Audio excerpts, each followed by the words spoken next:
오늘은 아그리빠 앞에 서선 사도 바울이라는 제목으로 말씀을 함께 나누고자 합니다. 우리가 바울이 이제 계속적으로 재판을 받고 있습니다.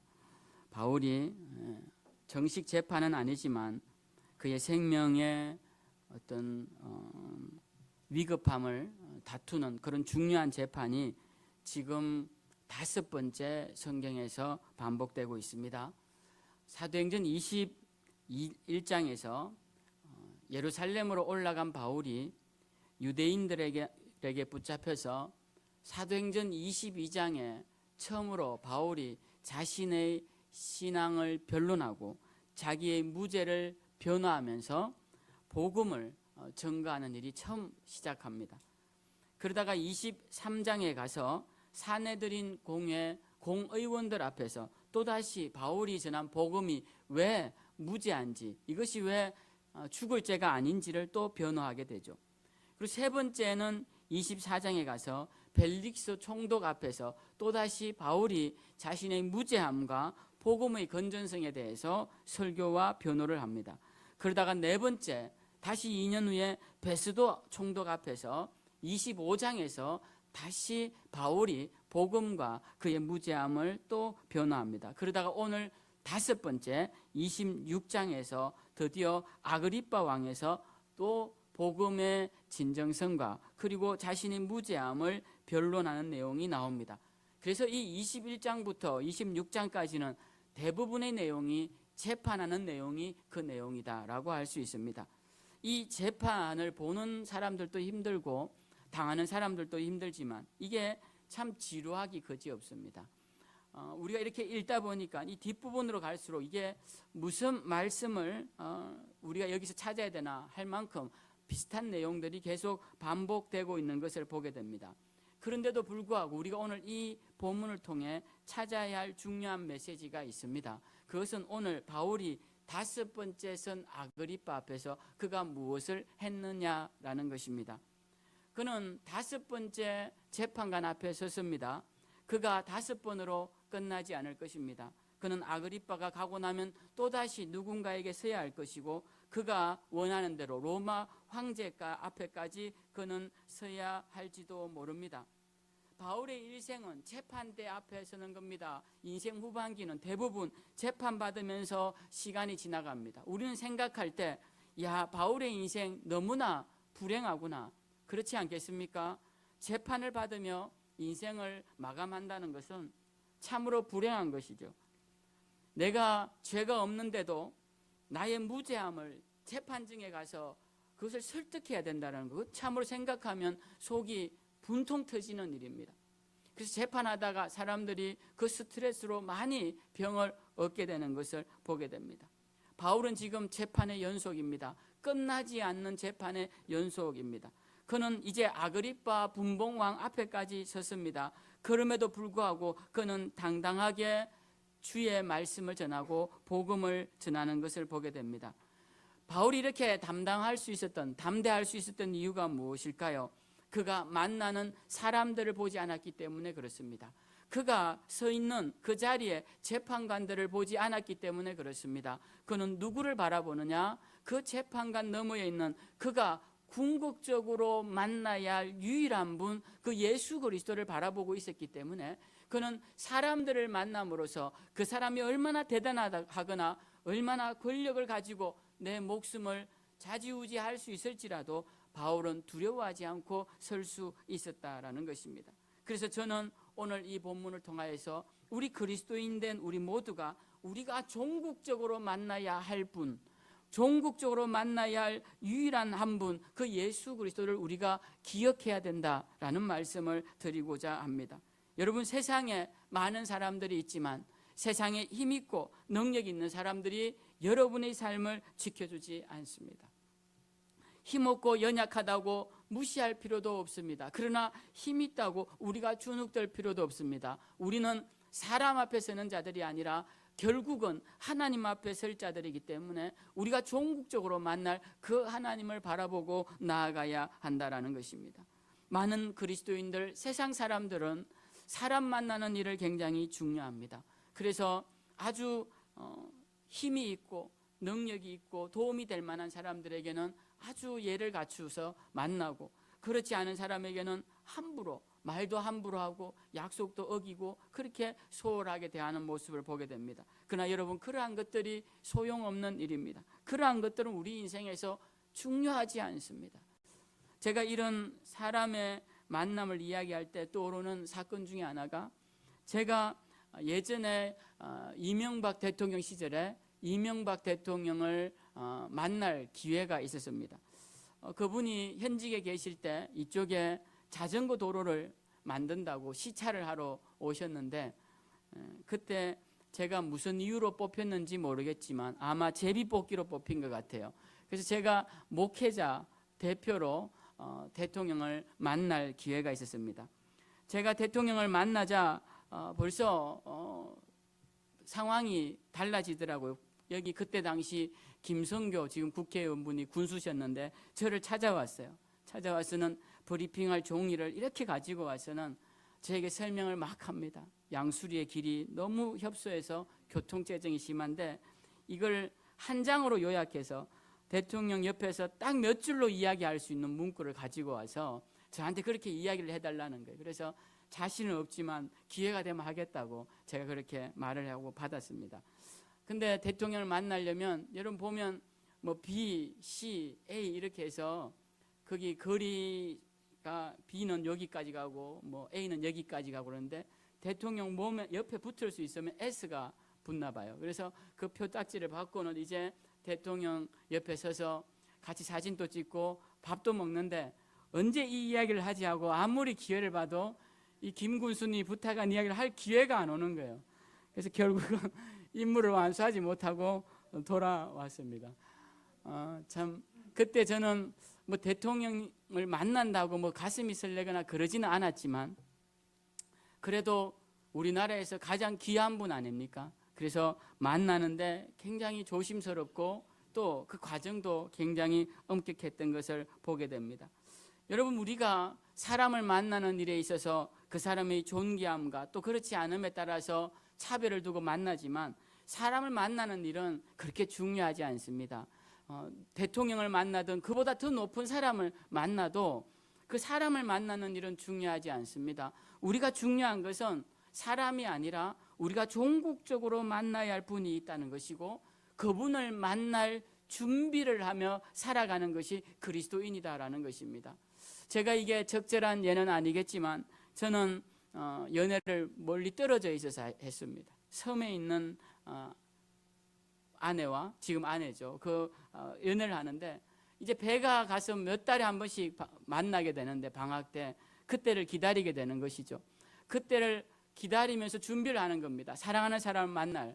아마 제 아내도 그렇게 했겠죠. 뭐 아닐 수도 있겠지만 저는 그랬을 거라 생각합니다. 우리가 누군가를 정말 사랑하고 만나고 싶으면 그날을 기다리는 것이죠. 그날이 오면 뭘 줄까? 뭔 옷을 입고 갈까? 어떤 말을 할까? 기다립니다. 우리 그리스도인들은 누구를 만나야 될 사람들이냐? 우리 주님을 만나야, 그리스도를 만나야 할 사람들이고 우리의 삶이라는 것은 그리스도를 만날 준비를 하고 그 기다림의 과정이 바로 지금 우리가 살아가는 삶이다라는 것입니다. 사도 바울은 고린도후서에서 5장 10절에 이렇게 말을 합니다. 우리가 다 반드시 그리스도의 심판대 앞에 서게 될 것이다. 그런 이야기를 합니다. 사도 바울은 이 믿음이 있었어요. 그렇기 때문에 이 사도행전에서 이렇게 담대할 수 있었습니다. 언젠가는 모두가 다 그리스도의 심판대 앞에 설 것이고 그리스도 앞에 서게 될 것이라는 겁니다. 그렇기 때문에 우리는 그리스도 앞에 설 날을 생각하면서 이 땅의 삶을 살아야 하는 것입니다. 그 앞에 서면 그 어느 누구도 나의 편이 될 수 없습니다. 한평생 같이 했던 남편이나 아내가 나의 변호자가 되어줄 수도 없고 나를 낳아준 부모님이 나의 변호자가 되어줄 수 없습니다. 오직 그 자리에는 우리 혼자 서야 합니다. 독대해야 합니다. 우리가 흔히 많이 쓰는 라틴어 중에 코람 데오라는 말을 많이 쓰죠. 그 데오라는 말이 하나님이라는 말인데 하나님 앞에서라는 말입니다. 그 말은 하나님 앞에 설 그날을 생각하면서 그렇게 외치는 겁니다. 그 하나님 앞에 서는 날은 우리 혼자 설 것이요 독대할 것이요 우리의 죄와 우리의 선행과 우리의 수고와 우리의 일들을 하나님께서 덜추어 내시면서 상벌을 주실 것이다 라는 것입니다.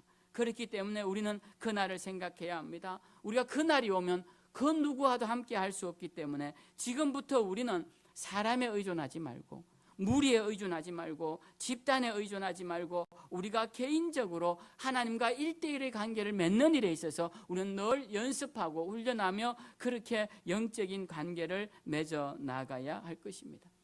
오늘 또 두 번째로 우리가 기억하고 싶은 것은 우리가 누구를 만나느냐 이런 것이 중요한 것이 아니라 내가 그 사람에게 어떤 사람이 되는지가 중요하다라는 것입니다. 오늘 사도 바울은 아그리빠 왕 앞에 섰습니다.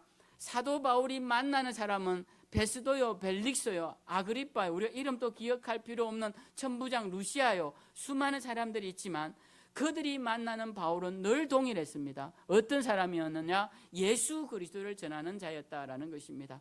여러분, 우리가 누구를 만나는지, 나 대통령 만나서 제가 그게 자랑 삼아 이야기한 적 거의 없습니다. 정말 중요한 것은 내가 만나는 사람에게 내가 어떤 존재가 되느냐, 그게 중요한 것입니다. 나를 만난 자들이 내가 그 사람 만나서 그 사람 만났더니 만날 때부터 시작해서 예수 이야기하더니 끝날 때까지 예수 얘기하더라, 이런 이야기를 듣는다면 그 사람은 성공한 사람입니다. 오늘 바울의 이야기를 한번 보십시오. 바울이 변론할 때마다 나오는 이야기가 이 이야기입니다. 여러분들은 오늘 읽은 이 본문의 말씀이 익숙하실 겁니다. 이게 성경에 3번을 그대로 반복이 됩니다. 사도행전에서만 이 말씀이 3번 반복되고요. 그 이후에도 바울이 고백을 하죠. 이 내용 우리가 잘 아는 대로 이런 내용입니다. 바울이 예수 믿는 자들을 잡아 죽이려고 다메섹으로 가는 길에 큰 빛을 보고 쓰러졌는데 그때 하늘에서 음성이 들립니다. 사울아 사울아 네가 왜 나를 핍박하느냐. 그러자 사울이 이렇게 대답합니다. 누구십니까? 그러자 들리는 목소리가 내가 바로 네가 핍박하는 예수다. 그 이야기를 듣습니다. 그 이야기를 듣고 바울이 만나는 사람들에게 이렇게 말해요. 우리가 죽었다고 생각했던 그 예수, 십자가에서 죽었다고 생각한 그 예수가 다시 살아났고 지금도 살아계셔서 우리를 보고 계시고 우리 가운데 역사하시는 하나님이시다. 이게 바울의 내용입니다. 바울은 이 말을 하고 싶어 못 견디는 거예요. 밥을 먹어도 꼭 이 말을 해주고 싶고 다른 걸 해도 꼭 이 말을 해주고 싶어 하는 겁니다. 오늘 특별히 26장에는 특별한 한 문장이 더 추가가 되어 있는데요. 14절에 보면 사울아 사울아 네가 어찌하여 나를 박해하느냐 하시고 예수님이 한 말씀을 더 하시는데 가시채를 뒷발질하기가 네게 고생이니라, 이런 말씀이 나옵니다. 이 말씀은 그 당시 헬라 시대 때 속담인데요. 속담. 마치 이런 속담입니다. 여러분 이런 속담 아시는지 모르겠는데 어떤 사람이 일을 할 때 마치 처삼촌집 일하듯이 하는구나. 이 속담 아세요? 네. 얼마 전에 제가 들었는데 어떤 분한테 윤현정 집사님 이게 무슨 뜻인지 아세요? 네, 잘 모르요. 저도 잘 맞아, 일을 대충 하는 겁니다. 일을 대충, 처삼촌이니까 얼마나 멉니까? 그러니까 먼 친척집 일하듯이 대충 한다는 거예요. 근데 이걸 만약에 우리나라 사람이 아니라 외국 사람이 이 문장을 보면 처삼촌집 일을 하는 게 무슨 일일까? 이 생각하지 않겠습니까? 그러니까 이 문장도 그런 문장입니다. 그 당시 어떤 속담이기 때문에 우리가 이 속담의 의미를 잘 이해하기가 어렵습니다. 이 가시채라는 것은 그 당시에 소를 끄는 사람들이 소를 끌고 갈 때 뒤에서 소를 인도하는 사람이 들고 있는 삐죽한 나무 막대기입니다. 근데 이 나무 막대기 앞에다가 동물의 뼈를 매달거나 금속을 매달아서 뒤에서 이 쿡쿡 찌르면 되게 아프게 만든 이 작은 나무 막대기를 말하는 거예요. 가시채가. 그래서 소가 막 안 끌고 나가면 뒤에서 이걸 쿡쿡 찌르는 겁니다. 그러면 이게 앞으로 나가겠죠. 근데 이게 앞으로 나가지 않고 계속 뒷발질하면서 반항하면 어떻게 합니까? 계속 찌르겠죠.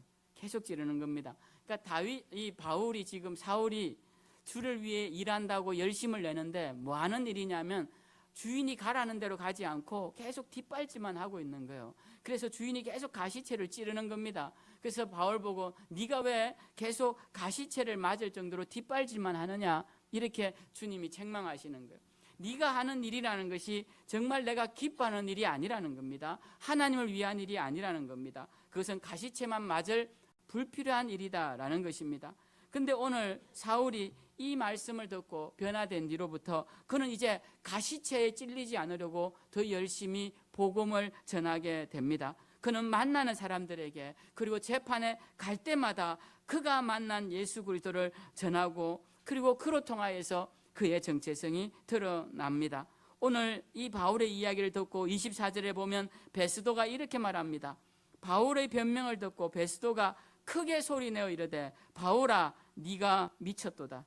네 많은 학문이 너를 미치게 하였구나. 이렇게 말을 합니다. 사람들이 볼 때는 바울은 미친 사람인 거예요. 미친 사람. 여러분, 우리의 정체성이 어디에 있을까요? 바울의 정체성은 세상 사람들이 볼 때는 미친 사람이었습니다. 그러나 주님 앞에서는, 주님이 보실 때는 일 잘하는 일꾼이었어요. 주의 복음을 전하는 자였습니다. 여러분, 우리의 정체성은 무엇이 되어야 합니까? 우리의 정체성은 바울과 비교해 봤을 때 어떻게 드러날까요? 바울이 늘 주의 복음을 전하고 그가 만난 예수를 전함으로 그의 정체성이 드러났던 것처럼 우리의 정체성도 우리의 입술에서 누가 증거되느냐에 따라서 그의 정체성이 드러난다라는 것입니다. 여러분, 사람들 앞에 서면 무슨 이야기 합니까? 여러분, 사람들 앞에 서면 어릴 때는 부모 자랑합니다. 나이가 연세가 드시면 자식 자랑하고, 돈 자랑하고, 학교 자랑하고, 세상 권력 자랑하고. 여러분, 들을 때야 다들 환호하지만 듣고 나서 아무도 그거 좋아해 주지 않습니다. 그리고 정말 대단하다 그렇게 생각해 주지 않습니다. 여러분, 여러분의 입술에서 나오는 그것이 여러분의 정체성이에요. 그 정체성 하나 붙잡고 나아가는 겁니다. 이 사람은 만나면 돈 이야기해요. 이 사람의 정체성은 돈에 빠진 사람입니다. 이 사람은 만나면 세상 쾌락 이야기합니다. 이 사람은 쾌락에 빠진 사람입니다. 이 사람이 입술을 열면 무엇을 말하는지가 그 사람의 정체성입니다. 오늘 바울은 그가 입술을 열 때마다 예수 그리스도를 전합니다. 여러분의 입술을 열면 무엇이 나옵니까? 여러분을 어떻게 사람들이 지칭합니까? 저는 우리 성도님들 중에 어떤 분은 세상에 나가면 저분은 만날 때마다 예수 이야기만 해. 저 사람 만나면 교회 가자는 소리만 해 하는 이야기를 듣는 사람을 알고 있습니다. 얼마나 귀합니까? 저 권사님이 밥 사주면 저 분명히 나중에 교회 가자고 밥 사주는 걸 거야. 그렇게 아는 게 좋은 겁니다. 근데 어떤 사람들은 이 교회 다니는 사람과 다녀도 하나 불편하지 않습니다. 예수 이야기 한마디도 하지 않습니다. 교회 가자는 이야기 한마디도 하지 않습니다. 하나님 나라가 있다는 이야기 한마디도 하지 않아요. 그래서 전혀 불편하지 않습니다. 같이 놀아도, 같이 술을 마셔도 하나 불편하지 않다면 그는 아직 그리스도인이 아닌 것입니다.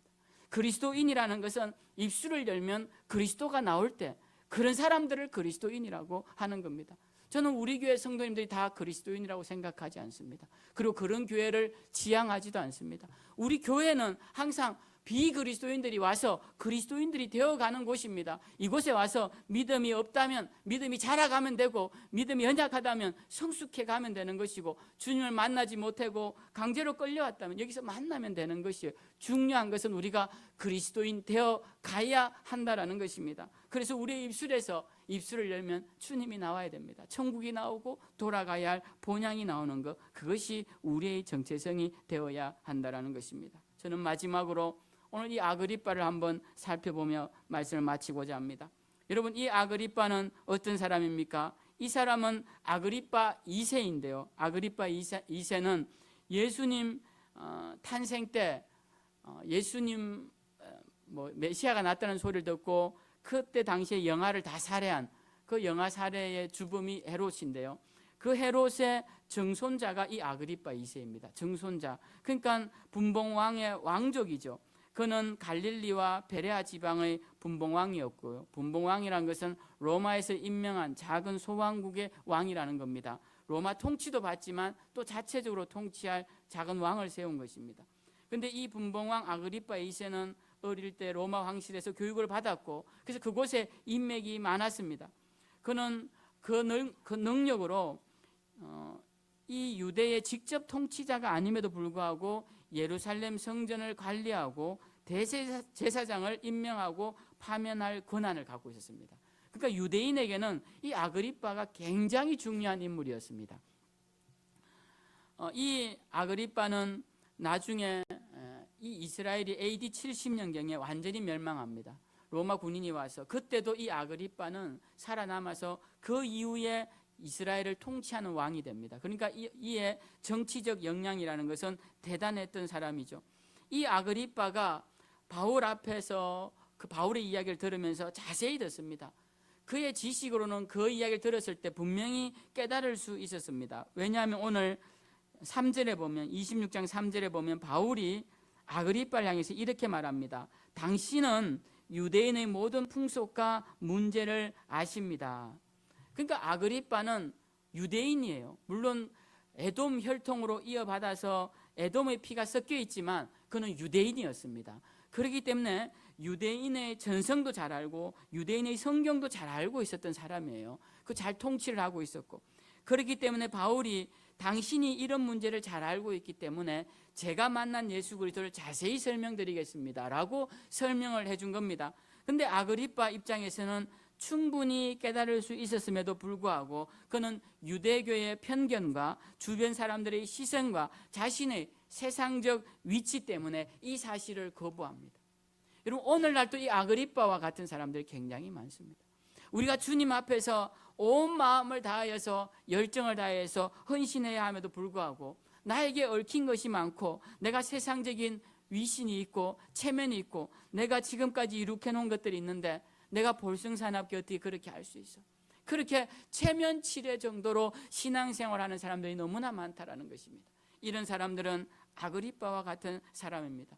물론 아그리빠는 세상적으로 성공했습니다. 모든 정치인들이 망할 때 이는 살아남았고 그는 일신상의 안일과 명예와 권력을 차지하여 로마 제국의 중요한 행정관이 되는 것을 보게 됩니다. 그렇지만 세상적으로야 그렇지만 하나님 앞에 서면 그는 보잘것없는 볼품없는 자임을 우리는 알고 있습니다. 우리는 어떤 자가 되어야 합니까? 우리는 누가 되어야 합니까? 우리는 아그리빠와 같은 세상적인 권력을 쫓아가는 자들이 되면 안 될 것입니다. 우리의 자녀들도 아그리빠와 같이 세상적인 자랑만 가득 찬 자녀들이 되면 안 될 것입니다. 우리는 사도 바울처럼 종국적으로 만나게 될 주님을 바라보면서 주님의 그 이름을 전가하는 삶을 살아내야 할 것입니다. 오늘 여기 모인 우리 모두는 다시 한번, 이제 사도행전에서는 마지막 재판인데 이 마지막 재판 아그리빠 앞에 선 바울을 보면서 우리가 그 어떤 사람들을 만나더라도